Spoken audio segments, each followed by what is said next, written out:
दोस्तों आज का टॉपिक टाइप्स ऑफ सीमेंट।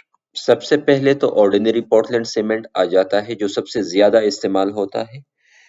इसके तीन फर्दर टाइप्स होते हैं, ग्रेड 33, 43 और 53, जो कि इसके कंप्रेसिव स्ट्रेंथ शो करती है मेगा पास्कल में। ये आइडियल होता है बिल्डिंग्स, रोड्स और ब्रिजेस के लिए कॉमन, जो हम प्रोजेक्ट्स कैरी आउट करते हैं। अगर कोई स्पेसिफिक नीड हो तो उसके लिए फिर हम स्पेसिफिक टाइप यूज करते हैं जो हम आगे देखेंगे। रैपिड हार्डनिंग सीमेंट एक ऐसा सीमेंट है जो जल्दी हार्ड हो जाता है, स्ट्रेंथ जल्दी गेन करता है और इसकी जरूरत ऐसी जगहों पर पड़ती है जहां पर हमें जल्दी स्ट्रेंथ गेन करने की जरूरत हो। फॉर एग्जांपल, अगर हम कहीं पर रिपेयर कर रहे हैं या कोई ऐसा प्रोजेक्ट है जहां पर हमें जल्दी स्ट्रेंथ गेन करना हमारे लिए जरूरी हो, फॉर एग्जांपल रोड प्रोजेक्ट जिस पर ट्रैफिक आने वाला हो। इसमें लाइम कंटेंट को ज्यादा किया जाता है। लाइम कंटेंट के बढ़ने से इसका सेटिंग टाइम कम हो जाता है। जो स्ट्रेंथ एक ऑर्डिनरी पोर्टलैंड सीमेंट कई दिनों में गेन करता है, 28 दिनों में गेन करता है, वो ये 3 दिनों में गेन कर लेता है। सल्फेट रेजिस्टेंट सीमेंट एक ऐसा सीमेंट है जो सल्फेट अटैक को रेजिस्ट करता है, यानी कि ये सल्फेट के साथ रिएक्ट नहीं करता। ये ऐसी जगहों पर यूज होता है जहां पर सल्फेट रिच एनवायरनमेंट हो। For example coastal areas. Coastal areas means sea, समंदरों के करीब जहां पर सल्फेट बहुत ज्यादा हो। इसमें C3A यानी कि ट्राई कैल्शियम एल्यूमिनेट की क्वांटिटी कम होती है और ये क्वांटिटी कम रखने से इसकी जो रिएक्शन या रिएक्टिविटी कैल्शियम सल्फेट मटेरियल के साथ रिएक्टिविटी है वो कम हो जाती है। इंडस्ट्रियल एनवायरनमेंट्स और कोस्टल एनवायरनमेंट्स में ये बेहतरीन सीमेंट है इस्तेमाल करने के लिए। Next is low heat cement, जो कि उन वहां पर इस्तेमाल होता है जहां पर हम बहुत ज्यादा क्वांटिटी में कंक्रीटिंग करते हैं। बहुत ज्यादा क्वांटिटी में कंक्रीटिंग करने से बहुत ज्यादा हाइड्रेशन होती है सीमेंट की, और हाइड्रेशन आपको पता है एक्सोथर्मिक रिएक्शन है, और एक्सोथर्मिक रिएक्शन बहुत ज्यादा हीट जनरेट करता है। वो हीट फिर स्ट्रेसेस प्रोड्यूस करती है कंक्रीट में, और फिर उससे कंक्रीट में क्रैक्स आ सकते हैं। सो उन क्रैक्स से बचने के लिए हम क्या करते हैं कि हम लो हीट सीमेंट यूज करते हैं। लो हीट सीमेंट में ट्राई कैल्शियम सिलिकेट और एल्यूमिनेट की वैल्यू की क्वांटिटीज कम होती है, क्योंकि ये चीजें हाइड्रोजन हाइड्रेशन होने के बाद CSH में कन्वर्ट हो जाती है और साथ में ये बहुत ज्यादा हीट प्रोडक्ट प्रोड्यूस करती है। जब इनकी क्वांटिटी कम हो जाती है इन सीमेंट में, सो हीट की क्वांटिटी भी कम हो जाती है, हीट कम प्रोड्यूस होता है और स्ट्रेसेस कम प्रोड्यूस होती है और क्रैक्स की जनरेशन कम होती है। सो ऐसे प्रोजेक्ट्स में जहां पर बहुत ज्यादा क्वांटिटी में कंक्रीटिंग हो, वहां पर ये सीमेंट आइडियल होता है। Next is high alumina cement. ये एक ऐसा सीमेंट है जिसमें हम एल्यूमिना की क्वांटिटी बढ़ा देते हैं, ऑलमोस्ट 32 to 80% कर देते हैं। ये क्यों करते हैं? क्योंकि इससे कंक्रीट की टेम्परेचर रेजिस्टेंस बढ़ जाती है अगर ये सीमेंट हम उस कंक्रीट में यूज करते हैं। टेम्परेचर रेजिस्टेंस हम क्यों बढ़ाते हैं? क्योंकि कहीं पर ऐसा भी होता है कुछ स्ट्रक्चर्स में जहां पर हमारा काम ज्यादा हीट के साथ होता है और हम चाहते हैं कि वो स्ट्रक्चर हीट रेजिस्टेंट हो। फॉर एग्जांपल, फर्नेस की अंदरूनी जो लाइनिंग होती है जहां पर, सो ये 1000 डिग्री सेंटीग्रेड तक टेम्परेचर को रेजिस्ट कर सकता है या सस्टेन कर सकता है, और इस तरह के स्ट्रक्चर्स के लिए ये सीमेंट अच्छा रहता है। व्हाइट सीमेंट को हम डेकोरेटिव पर्पसेस के लिए यूज करते हैं, फिनिशिंग के लिए यूज करते हैं। फॉर एग्जांपल, कहीं पर टाइलिंग हो रही है सो वहां पर हमें व्हाइट सीमेंट की जरूरत पड़ती है। सो आर्किटेक्चरल और एस्थेटिक पर्पसेस के लिए ये सीमेंट यूज होता है। इसमें आयरन ऑक्साइड की क्वांटिटी और अदर इम्प्योरिटीज जो कि इसके कलर को व्हाइट के बजाय किसी दूसरे कलर में कन्वर्ट कर सकती है, ग्रेइश कलर में या फिर रेडिश कलर में। सो हम इस तरह की कंपाउंड्स को हम रिड्यूस करते हैं इस सीमेंट में, और ये वाइट रहता है और एस्थेटिक पर्पस के लिए यूज हो सकता है।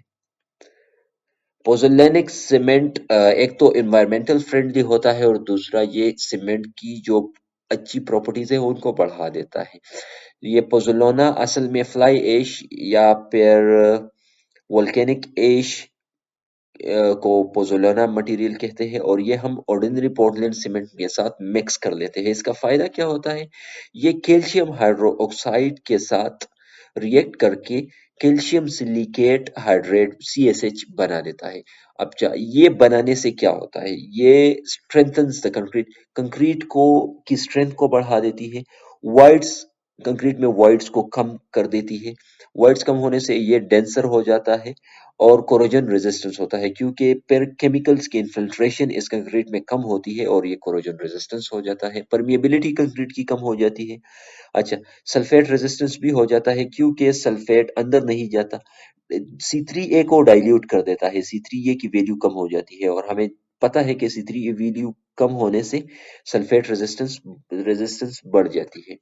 आल्सो ये कंक्रीट की ग्लास के साथ रिएक्शन की जो टेंडेंसी है उसको भी कम कर देती है। सो ओवरऑल ये कंक्रीट की जो एफिशिएंसी और उसकी ड्यूरेबिलिटी है वो बढ़ा देती है। सो ये एक लो कॉस्ट और ये एनवायरनमेंट फ्रेंडली भी है, क्योंकि एनवायरनमेंट में ये एज अ वेस्ट ये दोनों चीजें पड़ी होती है। सो हम यहाँ पर इसमें मिक्स करके, ये एक लो कॉस्ट मटेरियल है जो कि एक वेस्ट प्रोडक्ट है, इसके साथ मिक्स हो गया। सो हमने काम की चीज में बदल भी दिया और इससे हमने अपनी कंक्रीट की स्ट्रेंथ और ड्यूरेबिलिटी भी बढ़ा दी।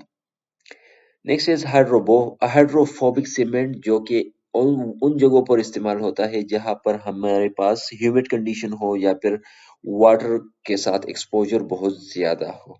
अच्छा, ये होता क्या है, सीमेंट को जो क्लिंकर से उनको ग्राइंड करने के दौरान उसके साथ एक हाइड्रोफोबिक एजेंट भी मिला लिया जाता है और ग्राइंड कर लिया जाता है, जैसे कि स्टीरिक एसिड या फिर ओलियक एसिड। ये दोनों चीजें जो है ये एक फिल्म बना देती है सीमेंट की, जो पाउडर होती है उसके इर्द गिर्द, और ये फिल्म जो है ये सीमेंट के साथ वाटर को मिक्स होने से बचाता है। ये एक रिपेलेंट जो फिल्म है वो बना लेता है इसके इर्द गिर्द, सीमेंट के पार्टिकल के इर्द गिर्द। और इसका फायदा ये होता है कि अगर हम सीमेंट को कहीं ऐसी जगह पर स्टोर करते हैं जहां पर वाटर या फिर ह्यूमिडिटी बहुत ज्यादा हो, सो वहां पर सीमेंट स्टोर भी कर ले तो उसको ज्यादा नुकसान नहीं होता और ज्यादा लंबे अरसे तक रह सकता है, इसके देता है। Next is air entraining cement, जो कि वहां पर इस्तेमाल होता है जहां पर हमें सीमेंट की या फिर कंक्रीट की वर्केबिलिटी ज्यादा चाहिए होती है, अगर हम वाटर कंटेंट को भी कम रखना चाहते हैं, वहां पर ये इस्तेमाल होता है। और इसके अलावा ये फ्रीज इन तो स्ट्रेसेस जो है उसके खिलाफ एक्ट करता है और वो कम करता है। कैसे? अच्छा, अगर आप एयर को एंट्रैप करते हैं कंक्रीट में, सो फिर जब पोर्स में वाटर एंटर होता है और उन जगहों पर जहां पर टेम्परेचर कम रहता है, सो वाटर फ्रीज होगा। वाटर की एनोमलस बिहेवियर ये है कि फ्रीज होने के साथ वो एक्सपेंड करता है।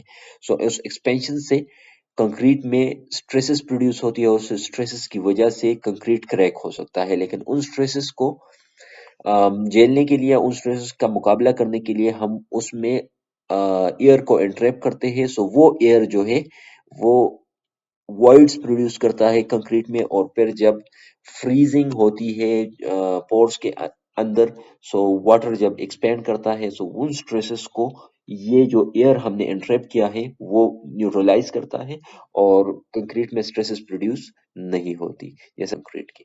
Next is coloured cement. Coloured cement में हम मुख्तलिफ किस्म के पिगमेंट्स मिलाते हैं और ये फिनिशिंग के लिए ज़्यादा तौर पर यूज़ होता है।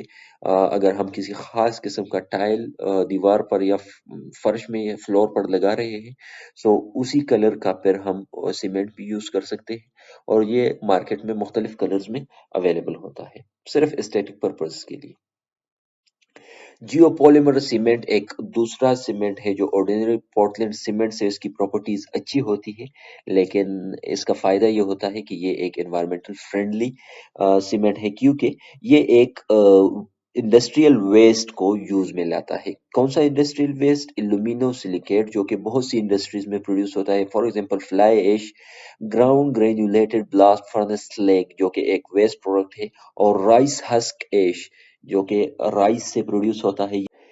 ये तीनों चीजें वेस्ट प्रोडक्ट है, लेकिन अगर ये हम सीमेंट में मिलाए, एज ए सीमेंट यूज करें, सो ये हमें एक ऐसा सीमेंट देता है जो कि एक्सीलेंट उसकी स्ट्रेंथ होती है, स्ट्रेंथ इसकी ऑर्डिनरी पोर्टलैंड सीमेंट से ज़्यादा होती है।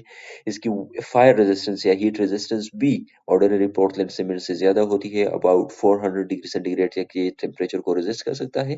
और ये फिर एनवायरनमेंट में कार्बन फुटप्रिंट को भी रिड्यूस करता है क्योंकि हम वेस्ट प्रोडक्ट यूज़ कर रहे होते हैं।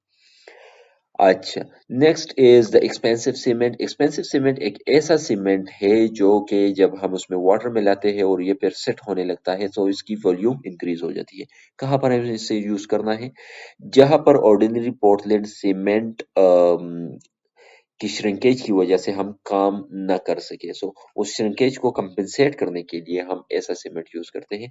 फॉर एग्जांपल हमें पता है कि एक सीमेंट श्रिंकेज की वजह से कहीं पर हमारे पास गेप्स प्रोड्यूस होंगे और हमें गेप्स की बिल्कुल भी जरूरत नहीं होती, बल्कि हम चाहते हैं कि गेप्स को मुकम्मल फिल कर दे लीकेज को रोकने के लिए या वट एवर द पर्पज।